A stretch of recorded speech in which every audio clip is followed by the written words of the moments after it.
And I want to thank you all for it. Let's keep this energy going, baby, because this championship is about you guys. This is New York City's championship.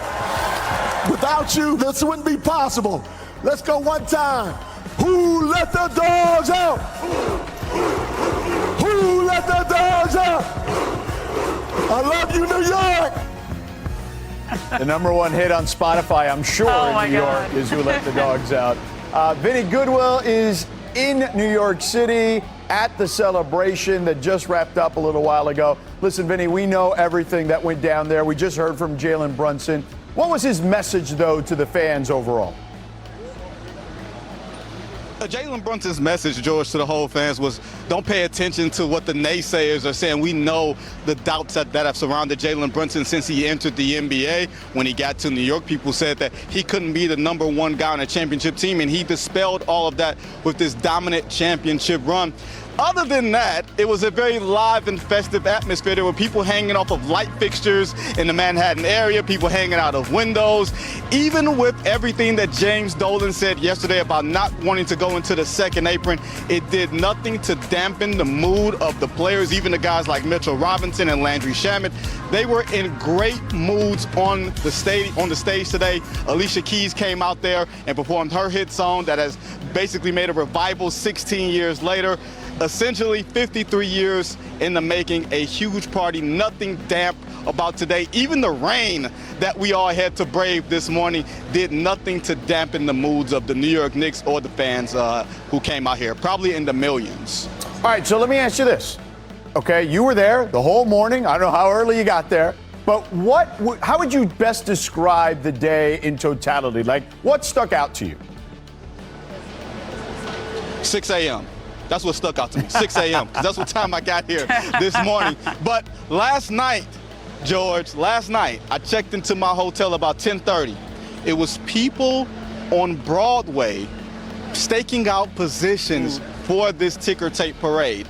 They were waiting 10 hours, 12 hours in advance because they have been wanting this for so long. It's been the biggest family reunion, barbecue, everybody's invited to the cookout. That's what type of atmosphere this has been today. It took a long time for even fans to leave this City Hall area after everything had ended. The players didn't want to leave. Everybody wanted to soak all of this in.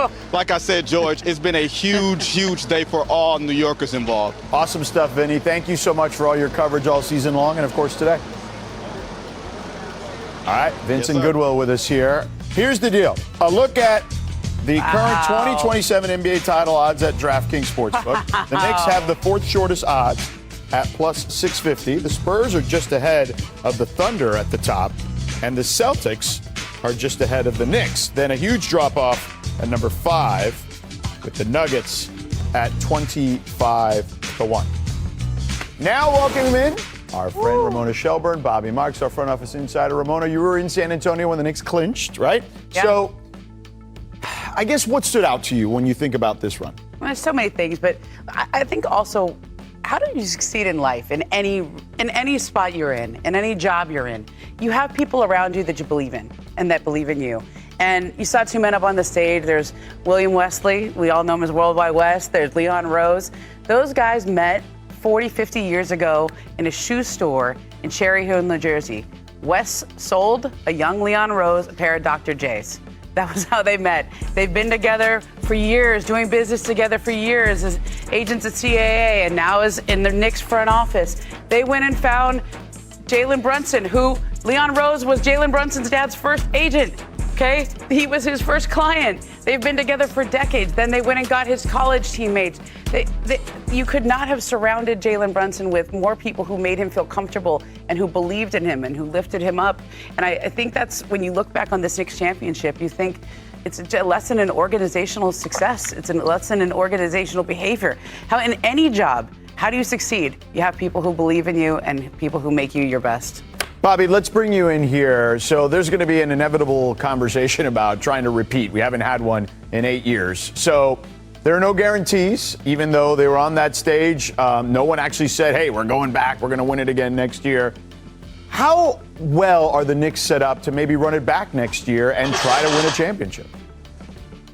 Well, certainly the starting five is under contract, and I think we heard from James Dolan on the day before the parade talk about the second apron here. And listen, the priority for New York when we get into we're in the off season already, is to retain your own free agents. So when you look at Landry Shamet and Mitchell Robinson and Jose Alvarado, there is a priority there. That's as much as we talk about Jalen Brunson and Karl Anthony Towns.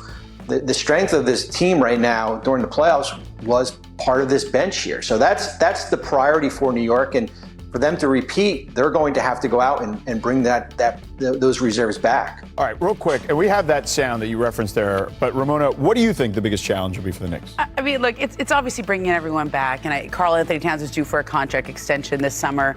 He could have gotten it during this year as well. It's a lot of money. I think that tacks on more to their books in the future as well. So you have to think about, can you keep this team together? But it's really just all the outside noise. It's everybody saying, we just look at that graphic. They're not even the favorites next year.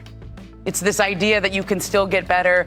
Is this group the group that you keep together? I think they've proven it, and yet you have to just keep proving it. And James Dolan said, I want to bring everyone back. There's going to be some financial pressures. You could make some changes to the margin. But I think the Towns extension is probably the biggest thing they're going to have to answer, is how much they're going to give him. Brunson obviously took less, and that's what helped allow this team. Does that put pressure on Towns? All those decisions and discussions are waiting for the Knicks, and once they get past this glow. All right, listen, James Dolan, we referenced that. He was on the Carton Show yesterday on WFAN Radio in New York, and he threw a slight curveball, I guess, into the Knicks offseason. We're willing to stretch, right? But there's certain things in the NBA that you have to be, suicidal to do, and we're not going to do those. One of them was called the second apron. Cannot go into the second apron. That's up to Leon, right? He's making all the decisions. You're just stroking checks, right? Yeah, I'm just telling him how big of a check I can write, right? I'll write as big of a check as possible, but I can't write a check that goes into the second apron. Got it. All right, Bobby, is James Dolan right to avoid the second apron at all costs, as he pointed out?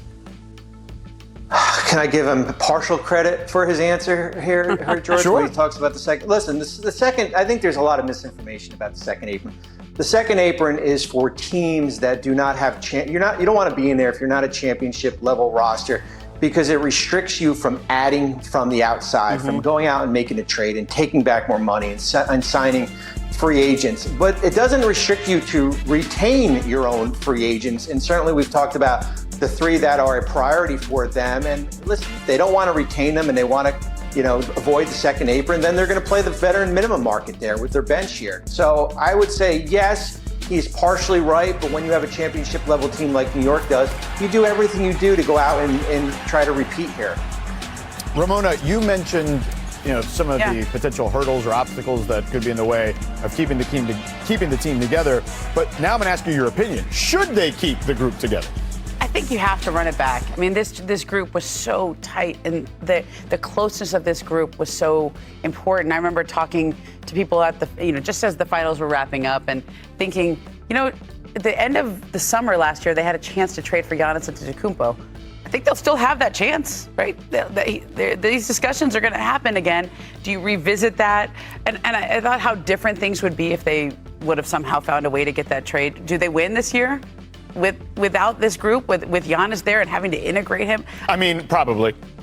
I think know. so. If Giannis is healthy, yeah. Maybe, probably, but all of that's the biggest question, right? It's just, do you take that next step, or do you just run it back? You won the first title in 53 years. All right. You deserve a chance to Now, ways they can add to this draft in a cost-effective way, add to this team in a cost-effective way is the draft. So let's welcome in Sean Farnham. Sean, what do you think the Knicks can do or should do at 24? Well, let's assume you look at the three guys that they would want to retain. Let's assume they can't retain all three, and they make the decision that they want to move past Mitchell Robinson. Well, then you're going to need size if you're going to compete in the Western Conference. And one guy that comes to mind for me is Henry Vasar. He's going to be available for them at the pick at 24. And you look at his numbers at North Carolina, he almost doubled his scoring average in his one season at Carolina than what they were at Arizona. He was ultra efficient around the rim. 76% field goal percentage from there, and he had the second best three-point field goal percentage in college basketball with anybody that was over 6'11" with a minimum of 50 attempts from deep. He led North Carolina in double-doubles with 15. I think you're looking at an older player, an experienced player that could come off the bench and be your backup big and provide that size that you're going to need to compete not only in the Eastern Conference, but once you get back to the NBA Finals if you get another crack at the Spurs or OKC.